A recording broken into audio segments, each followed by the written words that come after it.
სახელმწიფო უსაფრთხოების სამსახურის ახალმა ხელმძღვანელმა მოადგილეები წარადგინა. უწყების ინფორმაციით სახელმწიფო უსაფრთხოების სამსახურის ხელმძღვანელის პირველ მოადგილედ იუსტიციის მინისტრის ყოფილი მოადგილეები ლაშა მაღრაძე და ალექსანდრე მაისურაძე დაინიშნენ. ასევე ქვემო ქართლში სახელმწიფო რწმუნებული ლევან ხარაბაძე და სახელმწიფო უსაფრთხოების სამსახურის უსაფრთხოების დეპარტამენტის დირექტორი თამას ბორაშვილი.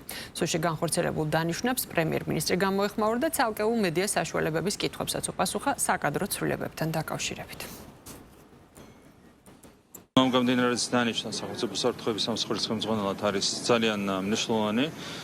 ჩვენ გვაქვს ამბიციური მისანი, რომ თვისებრივად გავაძლიეროთ სახელმწიფო უსაფრთხოების სამსახური და მე დარწმუნებული ვარ, რომ ამ გამომდინარე ხელმძღვანელობით სამსახური ფუნდამენტურად გაძლიერდება. მას აქვს ძალიან კონკრეტული გეგმები ყველა მიმართულებით და თქვენ თავადაც დარწმუნდებით, რომ ძალიან მალე უახლოეს თვეების განმავლობაში უკვე შედეგები იქნება ხელისსახები და სახელმწიფო უსაფრთხოების სამსახური იქნება ბევრად უფრო ძლიერი, ვიდრე იყო 1 და 2 წლის წინ. ლევან ხარაბაძე არის ძალიან ღირსეული კაცი, ყველა სამსახურში ის ღირსეულად ემსახურებოდა ქვეყანას. ბოლოს ის იყო ჩვენ გუბერნატორი ქვემო ქართლის მხარეში, მანამდე შიდა ქართლის მხარეში.